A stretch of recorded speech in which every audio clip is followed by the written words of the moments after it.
Vinde,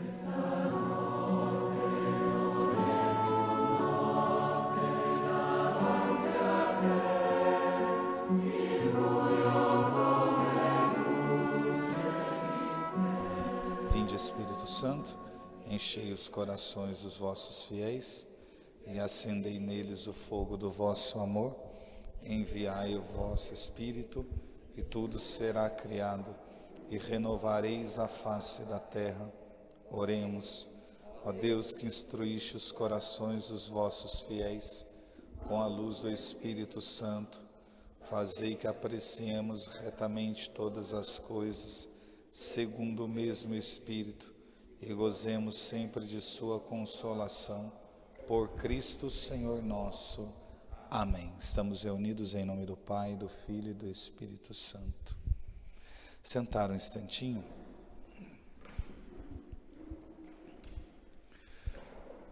Como é a proposta hoje, nós vamos falar um pouco sobre as primeiras moradas, né? Como fala a Santa Doutora da Igreja, para que a gente possa ter a compreensão do que isso significa e também do caminho que nós precisamos percorrer, amém? Porque é muito bom nós fazermos a formação, aprendermos sobre as moradas, mas o benefício ele acontece a partir do momento que nós, como eu disse na semana passada, tomamos a firme decisão, né, de trilhar esse caminho, né, essa proposta que, como eu disse, está ao alcance de todos nós que estamos aqui, né, independente da condição em que nós estamos, é possível nós fazermos esse itinerário, como diz Teresa, é possível nós fazermos essa viagem,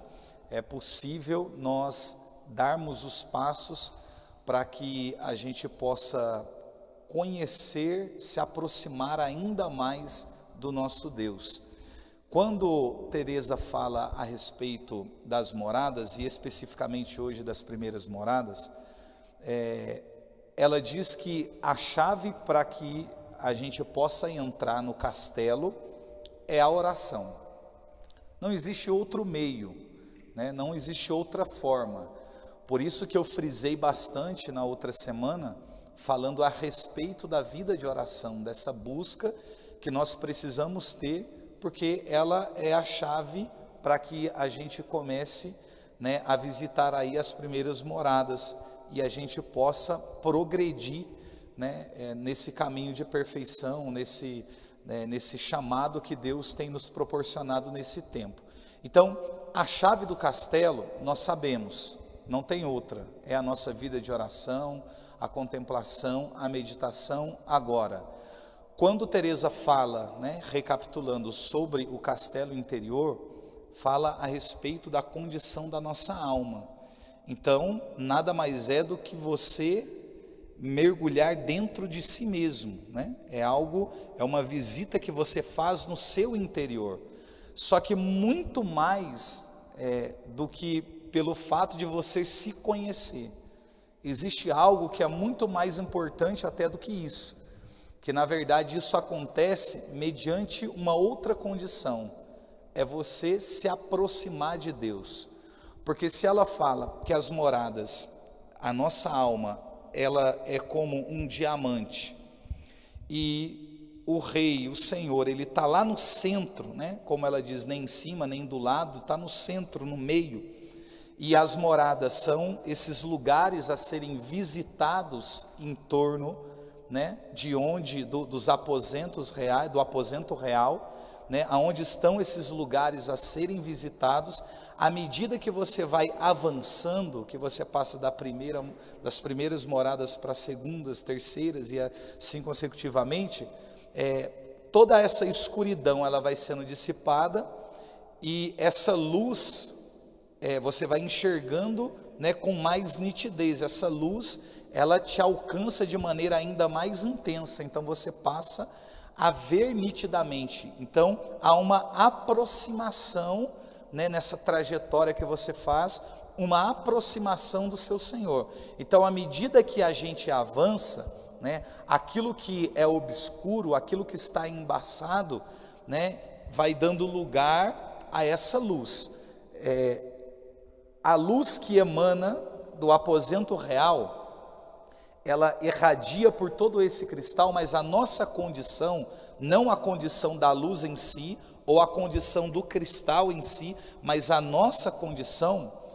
Qual é a nossa condição muitas vezes? Na nossa situação de falha, de erro, de pecado, a maneira com que nós nos aproximamos desse castelo e que nós estamos, quando adentramos a primeira morada, é aquilo que faz com que muitas vezes nós não entendamos a grandeza do que tudo isso significa, do que tudo isso representa.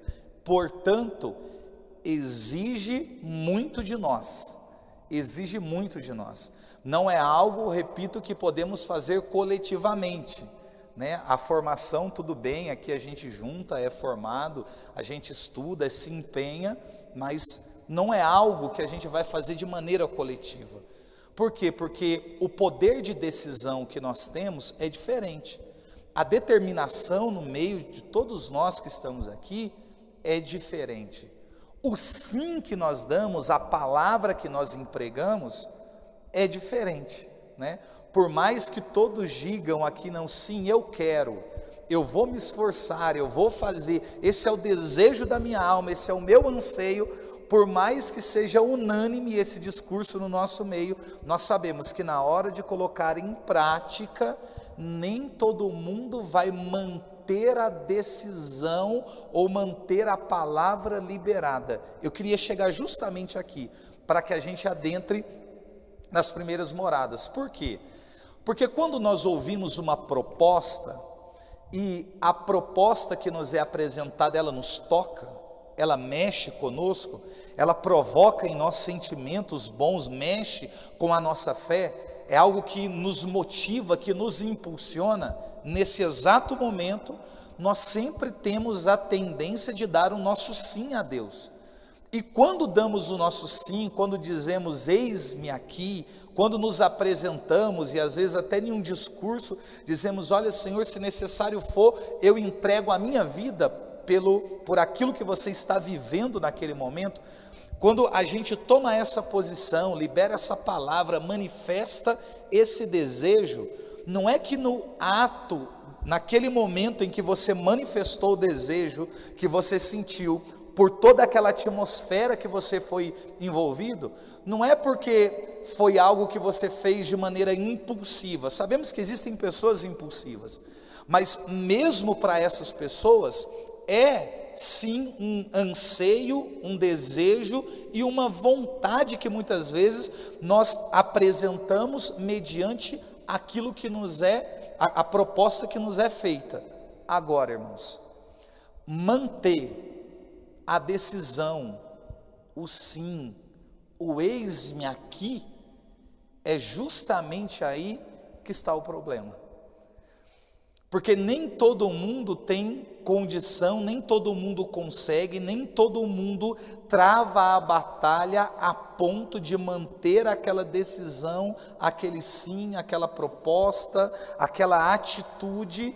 À medida que o tempo passa, vai acontecendo em nós um esfriamento, um desânimo, é um olhar, e muitas vezes aquele olhar em que a gente só encontra na gente incapacidades, imperfeições, situações adversas, e aí a gente chega a acreditar que não dá.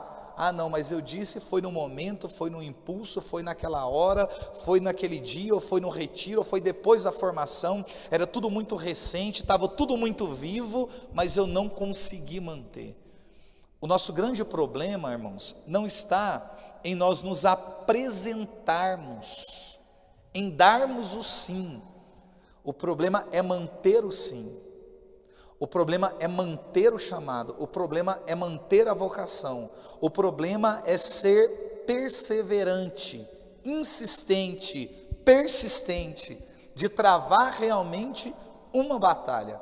Então, logo nós temos que entender, antes de entrar nas primeiras moradas, que quando nos falta essa determinação, esse poder de decisão, quando nos falta essa perseverança, nós vamos ter muita dificuldade de vivenciar tudo aquilo que nós vamos encontrar em cada um desses lugares que nos vai ser apresentados, que não é um ou meia dúzia, né? Por isso que fala primeiras moradas, porque embora você esteja no primeiro passo, né, no primeiro nível, da maneira que você achar melhor, existem muitos lugares, milhares a serem visitados, e em cada um desses lugares que você vai passando, você vai colhendo um ensinamento, você vai aprendendo, você vai crescendo, você vai amadurecendo.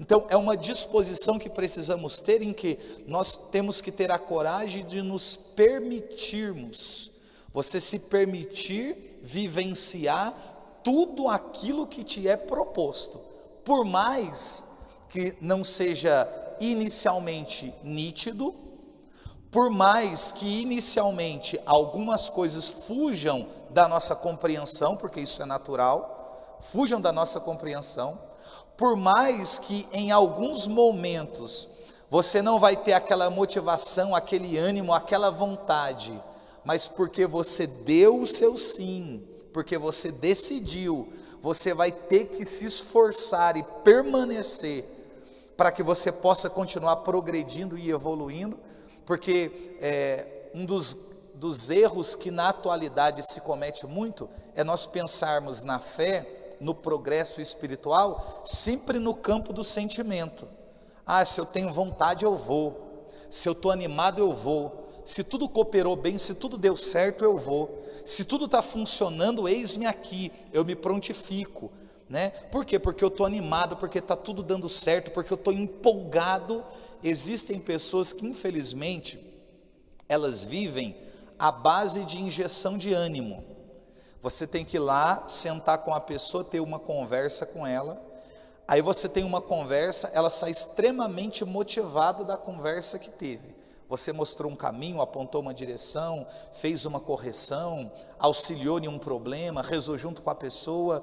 Então, a partir daquele momento, a pessoa está extremamente motivado ou motivada. Ela vai. Aí passa um mês, ou 2, ou 15 dias, para outros até uma semana. Ela volta para aquele estado que ela estava antes da primeira conversa. E aí você tem que sentar de novo com ela, e aí você vai lá.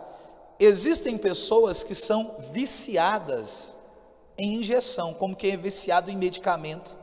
Ela é viciada naquela injeção de ânimo, ela está todo o tempo pedindo para que as pessoas deem sempre um empurrão, um ânimo. Tem gente que só vai assim, empurrado, sendo motivado por alguém. Gente, esse tipo de comportamento dentro da igreja nunca vai nos levar a progresso nenhum, muito pelo contrário. Normalmente essas pessoas, vai chegar um tempo aonde as pessoas que a motivava vai acabar se afastando, porque vai entender que a pessoa não quer absolutamente nada, e a pessoa que agora não tem ninguém próximo para poder motivá-la, ela vai ficar ferida, magoada, frustrada, porque todo mundo se distanciou, né? Então existem muitas coisas em nós que nós precisamos mexer. Agora, quando que nós começamos a observar as nossas atitudes, os nossos comportamentos, as nossas ações, as nossas manias, as nossas paixões, as nossas inquietações, os nossos pecados, porque muitas vezes nós estamos em um estado de pecado tão deplorável, que nós perdemos o temor a Deus no nosso coração, e nós passamos a ter aquilo que é errado como que por certo. Ou seja, aquilo que de repente a primeira vez que você cometeu, e que de repente aquilo te feriu, era algo que doeu a sua alma, de repente veio uma segunda, uma terceira, uma quarta, uma quinta, uma sexta, e lá na frente aquilo que te oprimia, te sufocava, te preocupava, aquilo que fazia doer, você já consegue cometer o mesmo pecado, só que agora você tem tranquilidade. Existem pessoas que conseguem ter a consciência tranquila, entre aspas, na palavra tranquila, né? Mas consegue, como se aquilo fosse comum, porque perde o temor a Deus dentro do coração. Agora, quando é que nós percebemos quando é quem realmente somos? Porque muito se faz essa pergunta, principalmente quando se faz formação sobre crescimento espiritual, né? Sobre maturidade espiritual, sobre formação humana. Quem somos? Né? Quem você é? Você se conhece? São sempre perguntas que dão um nó na cabeça da gente. Sempre dá um nó. Só que Teresa explica isso muito bem. Por que nós temos muita dificuldade? Por que temos muita dificuldade em sabermos quem realmente somos? Por que temos muita dificuldade em reconhecer o estado que nós estamos? Porque tem gente que está mal e diz estar bem. Por que temos dificuldade em relação a isso? É justamente porque muitas vezes nós, no desejo às vezes do crescimento, da evolução, da maturidade, ao invés de nós nos aproximarmos de Deus, para que a luz de Deus nos ilumine e a gente veja com clareza quem somos e como estamos, na verdade nós fazemos um mergulho que ele é muito complicado e muito perigoso. É quando, querendo descobrir as nossas misérias, as nossas faltas, as nossas falhas, as nossas manias, as nossas paixões, nós nos aproximamos mais de nós mesmos do que do próprio Deus. É aí que é perigoso. É quando o homem decide ser Deus sobre a sua própria vida. É quando a gente acredita ter a resposta, a saída para tudo aquilo que fazemos e que vivemos. É quando entendemos que temos o governo e o domínio das coisas na palma das nossas mãos. É quando nós olhamos para um problema e pensamos, não, eu paro quando eu quero, eu saio quando eu quero, eu resolvo quando eu quiser.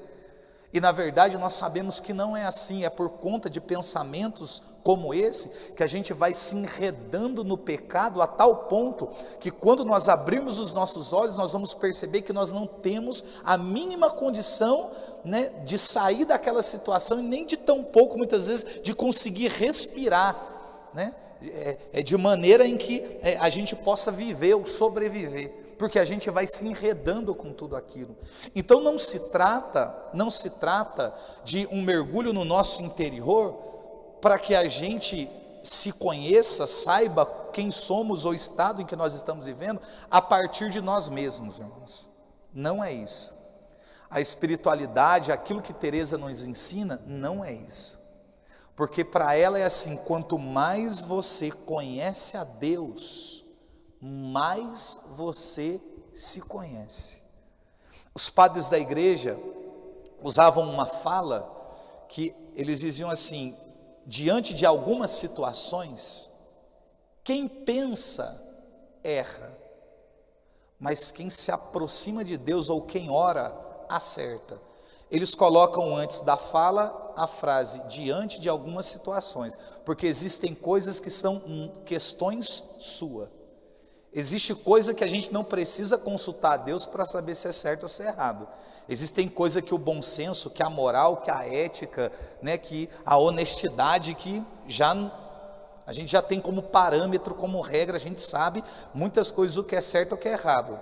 Agora, diante de algumas questões, os padres da igreja vão dizer: quem pensa erra, porque eles dizem no ato de pensar, naquele ato de você consultar a você mesmo, diante de uma situação que parece não ter saída, você olha para aqueles, eu vou ver o que eu posso fazer para resolver esse problema.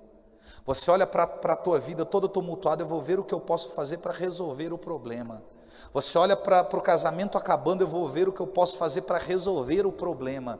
Olha para o filho que está na drogadição, vou ver o que eu posso fazer para resolver o problema. Existem coisas que são questões nossas, sim. Só que eles estão dizendo, existem situações que a gente só vai poder tentar dar um passo, resolver, conversar, se aproximar, à medida que eu enxergo aquilo nitidamente. Porque o grande problema nosso, e nós não conseguimos resolver muitas questões, é porque não vemos com clareza. E por não enxergarmos com clareza, tomamos decisão em cima daquilo que é turvo, né? É como Pedro, os discípulos na barca, na quarta vigília da noite, Jesus. Qual é a reação dos discípulos? A Bíblia, a tradução Ave Maria, diz que eles soltavam gritos de terror e disseram: é um fantasma. Não é muito comum para discípulo soltar gritos de terror, não é muito comum para discípulos, para homens, quando é um cara só ou dois, mas você ter 11, 12 homens dentro de um barco, soltar grito de terror e dizer é um fantasma, não é próprio de 12 homens dentro de uma embarcação dizer é fantasma ou gritar de forma apavorada, não é próprio. Só que a cena que eles viam era o quê? Era turvo, não dava para ver nitidamente. Então, como não era nítido aquilo que eles estavam vendo, a atitude que eles tiveram foi a pior possível: se desesperar, gritar e pensar que Jesus era um fantasma. E eram homens que caminhavam com o mestre, a ponto de Jesus dizer: tranquilizai-vos, sou eu. E aí Pedro, não satisfeito, diz: se és tu, não reconheceu fisicamente, até por conta da característica do horário, a hora avançada, não deu para reconhecer. E quando fala, tranquilizai-vos, sou eu, o que Pedro diz? Se és tu, ele está duvidando, ele ainda não tem certeza se é Jesus. Se és tu, manda-me ir sobre as águas até junto de ti. Olha para você ver o problema de quem está distante, ou olha para você ver a situação de quem ainda está nas primeiras moradas. Aquilo que a gente vê muitas vezes não é nítido, e a voz que nós estamos ouvindo, embora seja o próprio Deus falando conosco, ainda temos dúvida. Temos dúvida porque Jesus está longe? Não, temos dúvida porque nós estamos longe. Por isso que Pedro diz: se és tu, manda-me ir sobre as águas até junto de ti. Aí Jesus diz assim: vem. Aí Pedro tem que ter a coragem de sair do lugar seguro, aonde ele sente, ainda que a embarcação, para pôr o pé na incerteza. Porque são as águas. Pôr os pés em cima das águas e caminhar em direção a Jesus. O mesmo Jesus que chamou Pedro, que estava num lugar seguro na embarcação, gritando, apavorado com os discípulos, o mesmo Jesus que disse vem para Pedro, foi o mesmo Jesus que disse vem para Teresa. Só que agora não tem um barco, agora existe um castelo. Só que ela tem que caminhar em direção ao mestre. E à medida, se vocês perceberem que Pedro vai se aproximando, o primeiro passo de Pedro é um passo incerto, não é? O primeiro passo de Pedro é um passo duvidoso. O primeiro passo de Pedro é um passo na insegurança. Por quê? Ele ouviu a voz do mestre dizendo vem, mas ele disse: se és tu, há dúvida. Ele não vê com clareza. A voz, a distância que Jesus está, não chega de uma maneira em com que ele consiga identificar o timbre da voz do Senhor para dizer não, eu não vejo bem, mas a voz é do mestre. Ele também não consegue fazer essa identificação. Mas quando Jesus diz vem, Pedro tem a coragem. Irmãos, sabe o que eu penso? O que é que leva um homem que não tem certeza, que pensa que está diante de um fantasma, um homem que ouviu uma voz, que não sabe se é ou se não é do mestre, dizendo a ele vem, o que levou esse moço chamado Pedro sair do barco e pôr o pé, o primeiro passo na água? É esse sentimento de Pedro, vocês estão entendendo? Porque enquanto ele está na barca, é grito, é pavor, é fantasma, mas quando Jesus diz vem, ele põe o primeiro pé. Só que nesse ato de dar um passo, há uma aproximação, ainda que seja de 1 metro, ou quase 1 metro, um passo de um homem. Mas à medida que você dá um passo, e outro, aquilo que não dava para identificar, passa a ser identificado. Então, à medida que Pedro deu o primeiro passo, que é o passo muito difícil, porque Pedro poderia colocar o pé na água, olhar, ainda não ver com nitidez e não reconhecer a voz, dizer o quê? Vou voltar. Que é o que acontece nas primeiras moradas.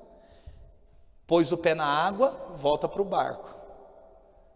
Põe o pé na água e volta para o barco. Como quem diz, a embarcação ainda é um lugar seguro. Aqui estão os meus irmãos, aqui eu estou acompanhado. Por mais que eu pense que é um fantasma, a gente esteja apavorado, eu vou sair sozinho andando no... Então, ele deu o primeiro passo. Esse primeiro passo é muito difícil. É como se fosse, fazendo uma analogia e uma comparação, as primeiras moradas que Pedro precisa, né, nessa caminhada em direção ao Senhor. Ele dá o primeiro passo. Quando ele dá o primeiro passo, Pedro ainda poderia pensar em voltar. Só que os passos de Pedro são passos de progresso. Pedro vai avançando, ele dá o segundo, dá o terceiro, dá o quarto. Aí ele chega em um estado, à medida que ele está caminhando sobre as águas, porque alguns estudiosos dizem que eram aproximadamente 30 metros que Jesus, a distância da barca e de Jesus, e para que Jesus chegasse naquele lugar, de onde Jesus estava rezando, ele tinha que ter andado 5 quilômetros para poder chegar ali. Então, se é 30 metros, se um passo que a gente dá é equivalente a 1 metro aproximadamente, Pedro tem que dar, para chegar até Jesus, 30 passos, pensando que cada passo é 1 metro. Ele dá o primeiro, à medida que ele dá, ele vai vendo com clareza. Só que chega uma hora que Pedro, quando deu o primeiro passo, que ele sentiu, opa, não afundei, ele sentiu um pouco de segurança, ele progride,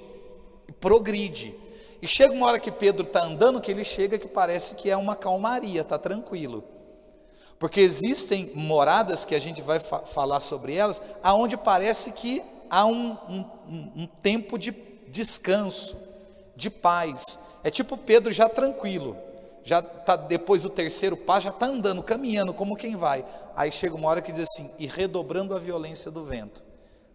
Eu penso que é Pedro já chegando na sexta morada, fazendo analogia, e redobrando a violência do vento, Pedro teve medo e começou a afundar. Pedro afunda, só que tem uma questão, pela quantidade de passos que Pedro deu, a caminhada que ele fez, a proximidade do mestre era muito grande, porque a sexta morada ela ela exige, nós vamos falar sobre isso. Aí chegou uma hora que na sexta, na analogia que eu estou fazendo com Pedro, Pedro diz assim, Senhor, salva-me, como quem diz assim, eu só tenho a ti agora, eu não tenho como voltar, os discípulos estão na barca, eu estou longe deles, eu me distanciei da barca, me distanciei de onde eu estava, e agora eu estou próximo de ti, pode estar tudo muito complicado aqui, mas eu estou próximo de ti. Aí a Bíblia diz assim, e Jesus estendeu a mão e puxou Pedro para cima. Jesus só estendeu a mão, Jesus não precisou caminhar, Jesus só estendeu a mão, por quê? Porque Pedro chegou muito perto, tão perto a ponto de uma mão estendida conseguir segurar na mão de Pedro, aí puxa Pedro para cima, ainda olha para Pedro e diz, né, homem de pouca fé, ele deu 29 passos sobre as águas, eu nunca consegui dar mais do que um, e no primeiro afunda também, né, naquelas brincadeiras que a gente faz de tentar imitar Pedro caminhando sobre as águas, mas Pedro está bem próximo, aí Jesus coloca Pedro do lado, e aí Jesus e Pedro voltam para a barca, eles voltam caminhando, porque não tem como ser de outra forma. Eu sempre, quando eu falo sobre Pedro, eu fico imaginando qual foi a conversa, que não tem na Bíblia, eu não encontrei nada na tradição da igreja, do diálogo entre Jesus e Pedro voltando para a barca. Deve ser a coisa mais linda do mundo, deles voltando, assim, já está tudo seguro, está tudo tranquilo, aqui você está comigo, você chegou aonde você precisava chegar. No final de tudo, esse mesmo Jesus que disse vem para Pedro, disse vem para Teresa, e está dizendo vem para a gente. Agora, será que a gente, assim como Teresa ou como Pedro, a gente tem coragem de entrar? Pedro, no caso de pôr o pé na água, pela quarta vigília da noite. Teresa, de pegar a chave e abrir a porta do castelo. As primeiras moradas é quando a gente abandona os pecados, confessa os pecados mortais. É aquilo que ofende a Deus, aquilo que condena a nossa alma. É aquele momento em que a gente olha para a vida, o estado que a gente está vivendo, e há no nosso coração um desejo de romper com aquilo, um desejo de romper com aquilo. A gente olha para a nossa falta, olha para a nossa falha, olha para os pecados que a gente comete, ou os que nós estávamos cometendo, olha para toda aquela situação, e há no nosso coração um desejo de romper com aquilo. Só que é assim, não é só a questão de nós olharmos para a nossa vida, olharmos para a nossa situação e dizer, não, eu preciso confessar. Aí a gente vai, procura o sacerdote e confessa. Chega lá, confessa os pecados, recebe a absolvição, perdão dos pecados. Mas a questão é a decisão que nós temos. Isso é muito importante, irmãos. Se a gente não trabalha isso, a gente não consegue caminhar em lugar nenhum. É como se a gente ficasse a vida toda, entra no castelo e sai do castelo, entra no castelo e sai do castelo, nessa dinâmica a vida inteira praticamente. Essa decisão, porque vocês já perceberam, pelo menos comigo já aconteceu, e eu não vou dizer que são poucas vezes, muitas vezes, um sentimento após a confissão de que eu sou a pessoa mais miserável do mundo. Por quê? É quando você senta com o sacerdote e você confessa os mesmos pecados. Gente, eu não tenho pretensão nenhuma de vir aqui dar formação para vocês e dizer, olha, eu sou santo, eu sou bonzinho. Não, o Charles é terrível. É muito doloroso esse sentimento. E você quer ver uma miséria ainda pior, que eu já tive e eu já fiz isso? É quando eu procuro lá o Padre Sebastião, um exemplo, procuro o Padre Sebastião e confesso. Nos 10 pecados que eu confessei, tem 5. Aí daqui um mês, mediante a necessidade, eu voltei, tem mais 12 ou 30, mas aqueles 5 está ali. Aí de repente passou o ano inteiro, 1 ano e meio, aqueles 5 me acompanhou o ano inteiro. Aí porque eu não consegui vencê-los, eu mudo de padre. Eu falo, não, eu vou mudar o padre. Porque dá até a sensação que o sentimento de gente, que o próprio sacerdote, é um sentimento humano, da gente. Que muitas pessoas já partilharam comigo a mesma coisa, o sentimento de assim, nossa, o padre não aguenta mais me ouvir confessar a mesma coisa toda vez. Aí às vezes a gente prefere mudar de padre do que enfrentar de verdade os nossos limites. Irmão, isso na gente é terrível, isso é muito complicado.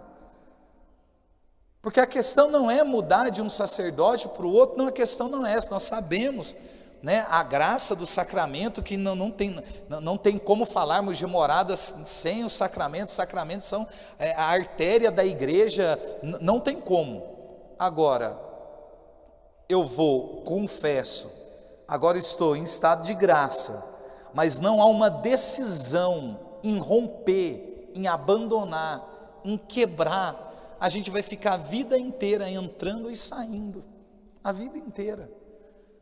Porque às vezes nós temos o desejo de ir sim confessar os nossos pecados, só que nos falta o desejo de lutar verdadeiramente contra eles, que é uma coisa que não depende do sacerdote. A função do sacerdote em relação a isso é outra. A condição da decisão, ela é nossa, não tem como ser diferente, é uma condição nossa. Se nós soubéssemos as dores que nós causamos no nosso Senhor com os nossos pecados, as nossas faltas, a nossa negligência, o pecado mortal que nós cometemos, se você entendesse a sujeira, né, que isso provoca, irmãos, nós pensaríamos, nós lutaríamos para a gente viver de maneira diferente que a gente vive. Eu conversava até com o Edmar numa partilha antes de vir para cá, e disse para ele, a disposição, a pouca disposição pelo caminho de perfeição, pela santidade que é manifestada na atualidade. É muito pouco a disposição, e entre aqueles que dizem, são poucos os que dizem, os que falam, os que anseiam, que desejam santidade. Entre esses que manifestam verbalmente esse desejo, os que realmente fazem alguma coisa para isso, o número é ainda menor. Aí eu conversava com ele, a gente olha para a vida dos primeiros, os padres nos primeiros séculos, muita coisa eles não tinham que por alcance, muita coisa não tinha evoluído como nós temos na atualidade. Por exemplo, a gente olha para a medicina, olha para a psicologia, olha para tanta condição, tecnologia, muita coisa, informação, formação, existe muita coisa favorável, que trata o ser humano, que trata a mente humana, que trata, né, o nosso comportamento. Existe caminhos que a gente pode percorrer, profissionais que a gente pode procurar, só que naquele tempo, isso não era claro como nos dias de hoje. Então qual era a forma que muitas vezes eles encontravam para combater as paixões? Disciplina. Flagelo, penitência, joelho, não come, não dorme, silício, por aí ia, porque não tinha essa dimensão. Aí eu até comentei com ele, eu falei, se esses primeiros, né, citando, vivessem nos nossos dias, com certeza eles procurariam todos os meios disponíveis que nós temos para ser santo. E às vezes nós temos e não valorizamos, não procuramos, dizemos não precisar. E é por isso que muitas vezes a gente não consegue progredir, a gente não consegue crescer, a gente não consegue evoluir, a gente não amadurece, a gente fica eternamente nessa brincadeira de entra na primeira e sai, entra e sai, entra e sai.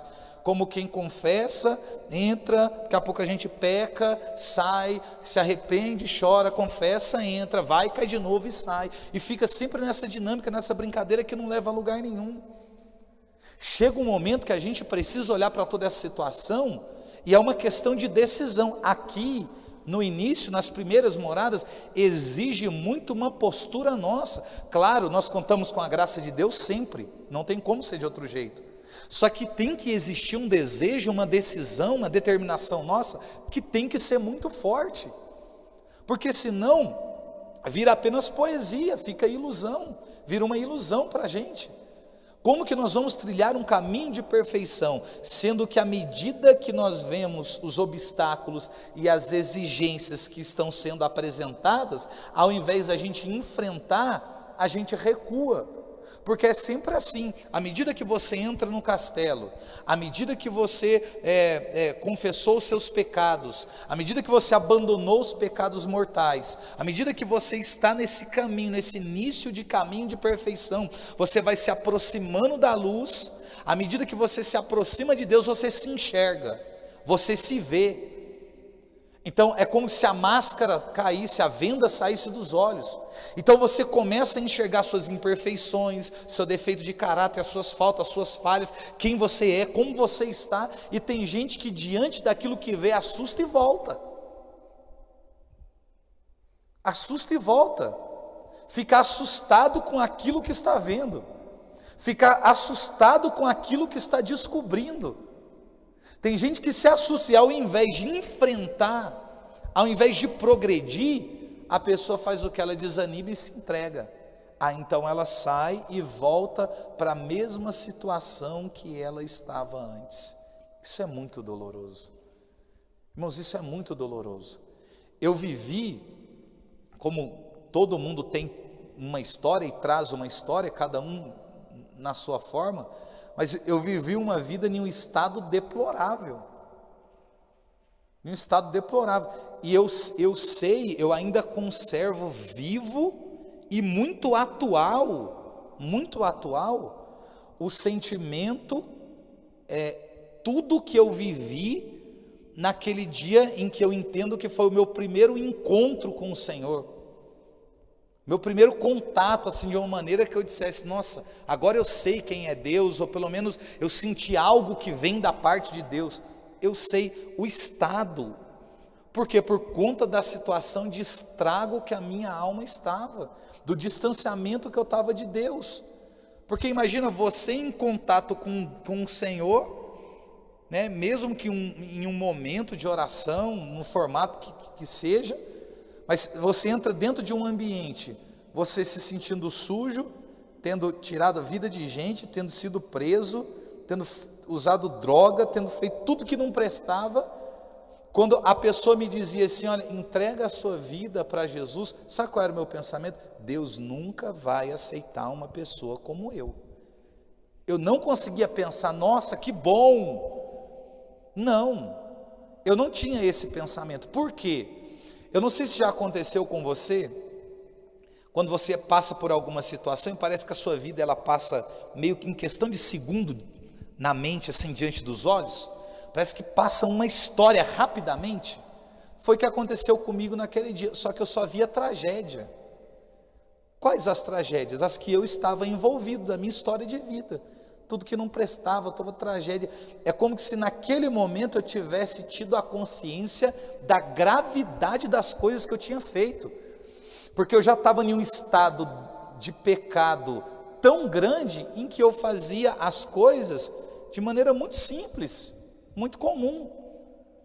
Desrespeitar uma pessoa era muito comum, não ter amor nem pela minha própria mãe era muito comum, eu olhar para uma pessoa como objeto era muito comum, eu dizer que ia tirar a vida de uma pessoa era muito comum, eu ir para uma delegacia e sair preso e sair era uma coisa muito comum, tipo assim, questões naturais, era comum. Ver crime, ver morte, ver prostituição, era coisa tudo muito natural, infelizmente. Então eu vivia nesse meio, praticava essas coisas e não ficava no outro dia assim, nossa, por que eu fiz aquilo?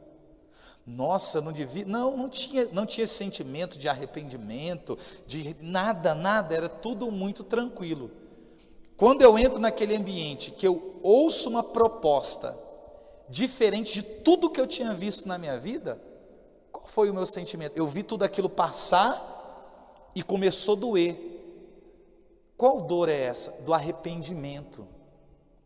O arrependimento que eu não tive lá atrás, naquele dia, naquela cena, naquele lugar, naquela situação, com aquelas pessoas, eu comecei a ter naquela sala, tudo ao mesmo tempo. Gente, é doloroso. Me deu um sentimento de que eu ia morrer de tanta dor dentro do meu interior. A hora que eu tive noção, que foi claro, aquilo que eu tinha feito, aquilo doía em mim, veio sobre mim um sentimento de culpa muito grande. E aí quando alguém diz assim, Deus pode mudar a sua vida, eu com consciência do que eu tinha feito, mesmo com arrependimento, mas com aquela culpa, uma mistura de sentimentos no momento, que eu escuto alguém dizer que Deus pode mudar a vida, Deus pode transformar, que Deus... Eu falei assim, Deus nunca vai aceitar uma pessoa como eu. Esse era o meu sentimento. Não tem como que Deus vai... O que eu fiz é imperdoável. As minhas decisões são imperdoáveis, a minha vida não tem conserto. O sentimento que eu tive foi esse. Aí eu disse uma palavra não, fiz uma oração, né? Eu disse, Deus, se Tu és Deus, muda a minha vida. Só. Eu não conseguia rezar mais, até porque não dava, diante do que eu via, do que eu ouvia, da confusão de sentimentos, na dor dentro do meu interior, aquilo apertava. Acabou o momento, eu fui para casa. Como é que dorme? Não dorme, porque vem tudo aqui. Só que aquele contato trouxe uma paz, a palavra é essa, paz. Dentro do interior, que eu nunca tinha sentido, nem o vazio que eu procurava preencher com droga, com prostituição, com briga, com qualquer coisa que fosse, ou bebida, né? Os vazios que a gente tenta preencher de alguma maneira, né? Nunca me deu aquela paz. E aí eu olhava para toda aquela proposta de vida que eu vivia a minha vida toda, que era comum e que era muito atraente. Eu gostava de viver daquela maneira, ao mesmo tempo que eu queria voltar, eu pensava, mas lá eu nunca senti essa paz que eu estou sentindo aqui dentro. E o desejo de manter essa paz no interior e olhar para toda aquela condição foi o que foi fazendo eu progredir. Eu fui entender isso lendo justamente o Castelo Interior. Por quê? Não é a consciência de eu olhar para a vida, para tudo que eu vivi no passado, ou para tudo que você viveu no passado, e dizer assim, não, agora eu sigo a Deus, agora eu sirvo a Deus, porque hoje eu entendo que tudo que eu fiz não presta. Não é a partir do princípio da descoberta de que tudo era pecado, erro, falha, miséria, condenação, não. Porque naquele momento o sentimento era de que tudo era muito bom. A noite era boa, a droga era boa, a bebida era boa, andar armado era bom, roubar era bom, a adrenalina era boa, tudo era bom. Só que eu encontrei uma coisa muito melhor do que aquilo que eu tinha como que por bom. Você está entendendo a diferença? Não é assim, eu descobri que tudo não presta, então porque não presta, tipo assim, eu vou seguir Jesus. Como que se, assim, foi uma descoberta na verdade de que eu estava enganado ali. Não, foi ao contrário, me dava vontade muitas vezes de voltar para tudo aquilo, porque é uma tentação que a gente tem a vida toda. É uma tentação que a gente tem em todos os momentos, cada um no seu limite, na sua esfera, mas a gente tem. Só que existe algo que é muito maior, muito mais forte, que te dá uma paz. Irmãos, é por isso, foi isso que me fez, pelo menos, lutar, me empenhar para progredir, o desejo de manter essa paz, de saber de onde ela vem, é uma descoberta que você faz.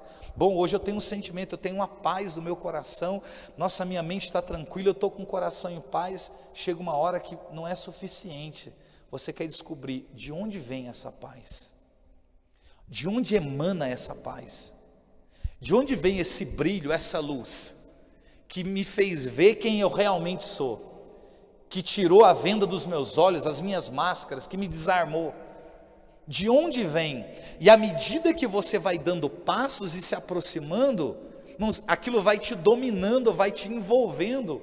Então, mais próximo do Senhor, você vai chegando, e mais o pecado, a concupiscência, as tentações, vai ficando distante. Por quê? Porque você está se aproximando do Senhor, você está se aproximando do Mestre. Mas para que essa aproximação ela aconteça, precisa existir essa firme decisão nossa. Porque senão, aí a pergunta é, será que realmente sentimos essa paz no nosso interior? Será que realmente nós sentimos? Porque entre aquilo que nós sentimos e aquilo que vivíamos, há uma diferença absurda. Que por mais que aquilo que ficou para trás te arraste, por mais que o mundo seja sedutor, por mais que as coisas elas nos envolvam, irmãos, aquela paz no nosso interior é muito diferente de tudo que nós experimentávamos. Porque essa tendência de voltar, essa tendência de olhar para trás, né? Como quem diz, aquele que coloca a mão no arado e olha para trás não é digno de mim, ou não está apto para o reino dos céus, né? Como quem diz, estou olhando para trás porque entendo que deixei alguma coisa importante. Quando você entra pela porta e você está nas primeiras moradas, deixa a porta, não põe a mão, não precisa olhar para trás, Não precisa, né, como Pedro, não há necessidade de olhar para a embarcação, para os discípulos, não, olha para a meta, olha para onde emana a luz e caminha em direção, se dispõe a viver tudo que a gente precisa viver. Então é você deixar para trás. Vai te dar desejo de olhar? Vai dar muitas vezes saudade de coisas que você vivia? Vai. Existe em nós a inclinação, a concupiscência, não tem jeito, nós temos que conviver com isso. É por isso que a batalha é árdua, porque independente de onde você esteja, ela está ali te acompanhando o tempo inteiro, mas a gente precisa dominar, precisa colocar sobre o governo de Deus, precisa tomar firmes decisões. Então é esse desejo de nós deixarmos a porta, olharmos para o foco, para o nosso Senhor, procurarmos a meta, o alvo a ser atingido, o aposento real e caminhar em direção ao Senhor. Mas esse primeiro passo é muito doloroso. É muito doloroso porque é um parto. É um parto. Esse primeiro passo ele é gerado na dor, e muita dor. Muita dor, porque por mais que a gente caminhe na igreja, você com o tempo que você caminha na igreja, 5 anos, 10 anos, 18 anos como eu, até mais tempo, gente, existem muitas coisas que se você se descuida, logo te remete a situações trágicas na sua vida. Existem coisas que passaram que você nem se lembrava mais, mas que por conta de um acontecimento te deu saudade de uma situação. São coisas que a gente enfrenta, não tem jeito, a gente enfrenta. Outro dia do lado de casa, um vizinho lá ligou uma música, aí estava tocando uma música do Racionais MCs. Na época que eu era mais novo, eu ouvia muito, e nós íamos em casa de cultura, ali no Vale do Paraíba, que eu morava em São Paulo, e nós fazíamos apresentações, cantava rap, né? Colocava a base lá e cantava as músicas dos grupos mais conhecidos e tal. E aí o vizinho tocou uma música, colocou um som lá, tocou uma música que era uma das músicas da época lá que eu ouvia. E a hora que tocou a introdução da música, a batida da música, o início da base, eu já comecei a cantar a música. Gente, isso já faz mais de 20 anos, eu comecei a cantar a música, e eu puxei a música e cantei a música, mas não cantei a música toda, cantei um trecho da música, um trecho inicial, e no tempo que eu estou cantando a música, uma música, um rap, veio um sentimento assim, o que você está fazendo? O que você está fazendo? Aí eu parei, aí falei, nossa, o que eu estou fazendo? Uma coisa assim, muito, aconteceu natural. Falei, nossa. Aí na hora me deu uma inquietação no coração, e me veio um sentimento, uma palavra, uma voz dentro do meu interior, dizendo assim, Charles, é sempre assim. A hora que você menos espera, a hora que você descuida um instante, você cai. Hoje pode ser uma coisinha mínima, que talvez você não tenha cometido um pecado, a letra não falava nada de absurdo, o início da canção, nada. Mas era algo que eu não queria ter feito, e que eu não faria, né, diante de uma circunstância, porque me remete a situações trágicas da vida. Não foi só cantar a canção te lembra o tempo que você vivia no mundo, te lembra as coisas que você vivia, um monte de coisa que vai vindo. Então, é uma questão, então se a gente descuida, a gente volta, a gente sai. Por isso que exige da gente, porque você traz uma história, você abriu mão e apartou da sua vida situações que de repente eram coisas que fizeram parte da sua família durante tempo. E de repente aquilo para você é muito difícil, é muito complicado, é muito doloroso, e abre mão dessas questões. O caminho de perfeição, ele exige, por isso que não é algo que dá para fazer assim, não, eu vou fazer do meu jeito. Não, eu vou permitir Deus tocar só até onde eu quiser, até onde não, eu entender que não me fere tanto, ou que não fira a minha liberdade. Irmãos, é realmente o desejo de santidade dentro do nosso coração. Se não houver o desejo de ser santo, a gente vai fazer toda a formação simplesmente pelo fato do conhecimento, de querer saber, de conhecer, de aprender. O que eu entendo que não é tão valioso. Eu entendo que o valor maior está quando nós nos propomos a fazer o que estamos fazendo, mas que existe no nosso coração o desejo de santidade. Por mais que a gente seja fraco, miserável, pecador, o desejo de santidade está dentro do nosso coração. Está dentro do nosso coração. É por isso que na época, Teresa recebeu até algumas críticas, e até depois por alguns teólogos, pela maneira com que ela fala a respeito do castelo interior, né? O nosso corpo como a muralha do castelo, a nossa alma como esse diamante, e lá no aposento real, lá dentro, como que no centro da alma, está a figura do próprio Deus, como um Deus que mora na nossa alma. À medida que Teresa vai falando, ela chegou a receber críticas de teólogos, por conta da maneira com que ela se expressava, né? Justamente porque é perigoso, a gente vai entender isso mais claro nas sextas e nas sétimas moradas, né? Quando tratarmos de coisas mais místicas e tal. Mas porque quando a gente peca, quem peca não é a nossa carne, né? Antigamente, muitos, né, que tentaram trilhar o caminho de perfeição, acreditavam o quê? Que o corpo é a prisão da alma. Muitos, era a mentalidade de alguns filósofos até. O corpo é a prisão da alma. Então a alma é boa e o corpo é má. Então quem peca não é a alma, quem peca é o corpo. Enquanto o corpo peca, a alma sofre. Então isso não é doutrina, não serve como base para a nossa doutrina, tá? Mas houve durante um tempo esse tipo de pensamento. Então o que muitos chegaram a acreditar? Então se a alma ela é lesada quando o corpo peca, né, fazendo aí uma dicotomia, uma separação, castiga o corpo. Que para muitos a dinâmica era essa: quanto mais você castiga o corpo, mais você santifica a alma, porque o corpo é o que está fazendo mal para a sua alma. Então castiga o corpo é inimigo. O corpo é inimigo.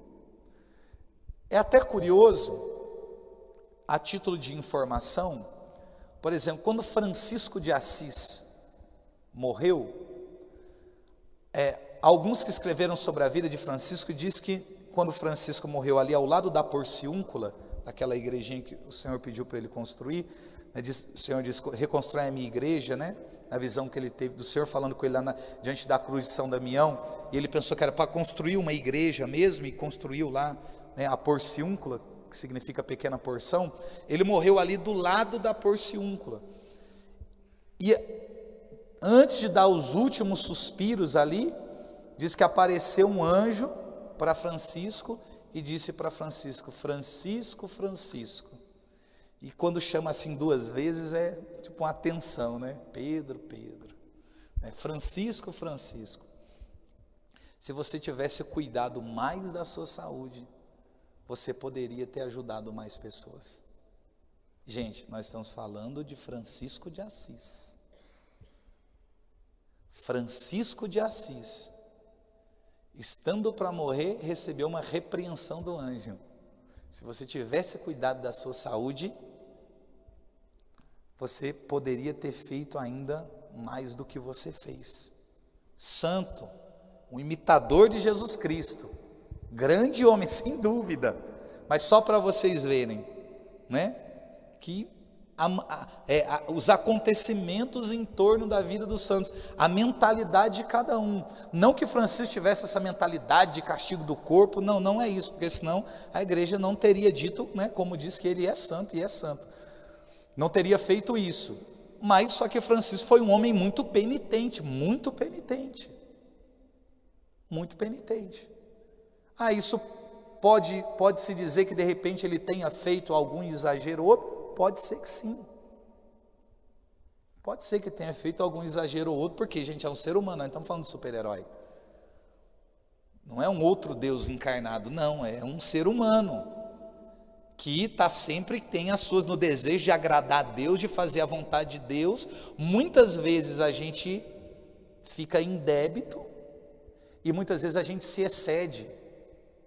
E aí eu uso uma frase que é da espiritualidade monástica, que eu já usei com vocês aqui em outra formação. Os monges dizem: todo excesso tem origem nos demônios. A vida do caminho de perfeição é a vida de equilíbrio. De equilíbrio.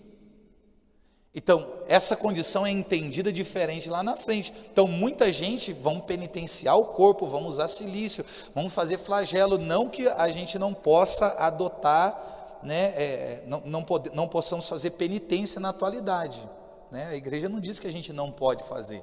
Só que existe todo um acompanhamento, uma forma, né, os parâmetros em que isso possa ser feito, né? Existem coisas em nós que pode ser trabalhada de outra maneira, mas não é algo que é descartado pela igreja, não, né? Mas não assim do jeito que a gente pensa: vou fazer uma disciplina, vou me flagelar, vou castigar o corpo porque eu vou ser mais santo, né? O que vai ter, que culpa tem as suas pobres costas, como dizem alguns santos, né? Por conta da sua negligência e desobediência. Você é desobediente e negligente, quem sofre as suas costas. Então toma a decisão e vai, não tem jeito. Então quem peca é a alma. Porque de onde é que vem a vontade, o desejo? Então quem é que se suja, quem é que se enreda? É a alma. O ser humano, ele é um todo. Não tem como fazer essa dicotomia, essa separação, dizer uma coisa é má, outra coisa é boa, não. Foi por isso que muitos tiveram dificuldade de entender o que Teresa está dizendo. Vocês compreendem?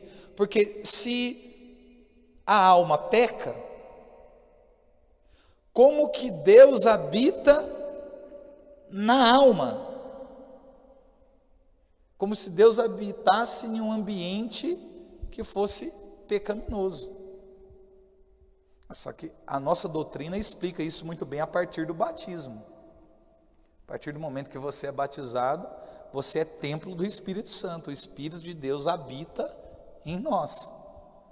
Agora, a condição do pecado, a condição da sujeira, a condição da imundície, que o pecado, né, ele faz na gente, isso não alcança, não toca, não lesa a Deus, e nem ofusca o brilho que emana de Deus. Quem fica ofuscado somos nós. É por isso que quando você entra no castelo, você não enxerga com clareza. Porque o brilho que está no centro tem dificuldade de transpassar. Só que à medida que você avança, você percebe que o brilho vai se tornando cada vez mais forte, até você chegar na sétima morada, que é você junto com Deus, que é o estado que você já não peca mais, que aí é uma outra condição, já é uma outra condição. Só que, só para vocês terem a noção da gravidade do pecado, aquilo que ele provoca. Imagine se nós tivéssemos a condição mesmo, de visualizar isso, de visualizar essa cena, dessa sujeira nesse cristal, a partir dos nossos pecados. Se você olhar, por exemplo, para a sua vida, para quem você é, para tudo que você faz, e você conseguisse enxergar o cristal como sendo a sua alma, o brilho que emana do próprio Deus que está no centro, você no primeiro aposento, ali nas primeiras moradas, você, será que chegaria algum reflexo de luz aonde você está? Sempre chega. É por isso que a gente tende a avançar, algo nos impulsiona a avançar. Mas de que maneira esse reflexo chegaria ali? Eu fiquei tentando fazer essa meditação em casa a partir de mim, porque é uma proposta que eu também preciso viver. eu fiquei tentando, né, projetar isso na minha mente, de como seria. Porque eu sei quais são as minhas falhas, os meus erros, os meus pecados, as minhas misérias, eu as conheço. Eu conheço as minhas misérias. De repente ainda eu vá descobrir muito mais coisas sobre mim. Mas existem algumas coisas que são muito evidentes. Então eu fiquei tentando projetar isso. Então somos nós, na verdade, com as nossas atitudes, os nossos pecados, que impedimos com que essa graça, ela nos alcance. Então a questão não é um Deus distante do homem, mas é a postura do homem em se distanciar de Deus. É como Adão, vocês lembram quando Adão peca? Deus desce todos os dias, a hora da brisa da tarde, para poder falar com Adão, para poder falar com Eva. Relacionamento, koinonia, comunhão, diálogo, estado de graça, de maneira plena ali. Deus se comunicando com o homem, Deus se comunicando com a sua criatura. Aí o homem peca. Quando ele peca, ele se dá conta do que fez. O que é que ele se lembra? Todos os dias, a hora da brisa da tarde, Deus vem, porque isso acontece todo dia. Quando chega o momento de Deus vir, eles escondem. E aí Deus começa a dizer, como quem diz para Pedro, né? Vem, se és tu, manda-me sobre as águas que está junto de ti, vem. Dá o sentimento que Adão e Eva, eles fizeram um caminho inverso de Teresa. Teresa conheceu o castelo por fora e teve o desejo de entrar e entrou até os aposentos reais. Adão e Eva conheceu o castelo dentro do aposento real, mas eles foram indo da sétima para a sexta, para a quinta, para as quartas, para as terceiras e saindo, até se esconder atrás de uma árvore, como quem se esconde atrás de uma porta. E Deus dizendo, Adão, cadê você? Aí ele disse, aqui, Senhor. Aqui aonde? Porque eu te procuro aonde eu sempre te procurei, eu tento te ver aonde eu sempre te vi e não te vejo. Aí ele diz, aqui, atrás das árvores. Ele está escondido de Deus. Ele saiu daquele lugar e se escondeu de Deus. E aí, Deus começa um caminho nas Sagradas Escrituras, onde Deus começa a procurar o ser humano, se aproximar do ser humano, para dar ao ser humano a possibilidade de retomar o caminho, de fazer o caminho novamente. Aí vocês lembram que Adão e Eva saem para fora do Éden, Deus coloca anjos para guardarem ali a entrada, com espadas e tudo, coloca ali. Para quê? Para que ele não possa entrar. Porque no estado em que eles estão, eles não podem estar naquele determinado lugar. Enquanto eles não mudarem a postura, enquanto não houver um arrependimento profundo, enquanto não restabelecer a comunhão, enquanto não confessar o pecado, enquanto não fizer um caminho, eles não vão poder entrar novamente dentro do Éden. Então, depende muito da maneira com que nós estamos. A maneira em que estamos, a situação em que estamos, o progresso em que fazemos, é o que vai determinar a passagem de uma morada para outra. O triste para mim é sempre Adão. Eu olho para Teresa e lembro de Adão por conta disso. O homem que fez o caminho inverso. Todo mundo entrando, e Adão saindo. Imagine o desejo, né, o anseio de Teresa ou de outros santos que, né, nós podemos enquadrar nesse caminho também, né, proposto por Teresa. quando você avança das primeiras para as segundas, das segundas para as terceiras, quando você chega nas sextas moradas, onde Teresa, por exemplo, é transverberada, aí chegar na sétima, um estado onde o pecado já não alcança mais, santidade, estado de graça. Imagine esse progresso, como isso é bom. Agora, a decadência é terrível, porque enquanto você caminha em direção ao Senhor, enquanto você se aproxima, a alma está inquieta, o desejo, o anseio, é a vontade, são as descobertas, é o crescimento, é a melhora, é a nossa maturação, é a nossa evolução, é a nossa santificação, porque você está progredindo, avançando. Agora imagina Adão voltando, aquilo que ele enxergava com clareza não enxerga mais, Deus aparecia para ele, agora não aparece mais, ele ouvia a voz de Deus, agora não ouve mais, ele falava com Deus todo dia, agora não fala mais, para falar tem que matar cordeiro, tem que fazer sacrifício. Não havia maldade, mas agora há, não havia pecado, mas agora existe. Então, caminho inverso que é feito, até Adão chegar no estado em que é colocado para fora do Éden, como quem é colocado para fora do castelo. E aí Adão representa a humanidade, é a humanidade fora do Éden.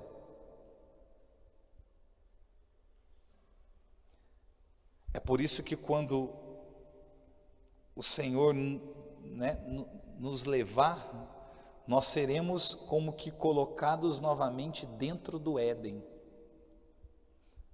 Que lugar é esse? O lugar aonde o homem nunca deveria ter saído. Existe um lugar que é reservado para o homem, para a mulher, que é onde, gente? Junto de Deus. Junto de Deus.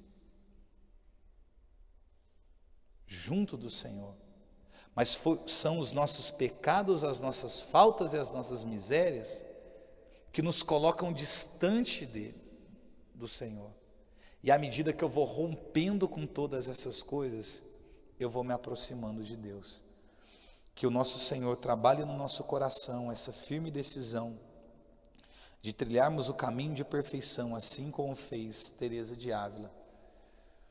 Que a gente, mesmo olhando para a condição de Adão, a condição de Eva, e vendo toda a decadência espiritual, o distanciamento de Deus, que infelizmente eles viveram, que isso, em nome de Jesus, isso fique distante de cada um de nós, mas que haja no nosso coração esse desejo de avançar, esse desejo de progredir, confessar as nossas faltas, os nossos pecados, manter a nossa vida em dia, em estado de graça, lutar para não pecar, travar um combate, ter o desejo de se aproximar de Deus, sem medo de descobrir quem nós realmente somos.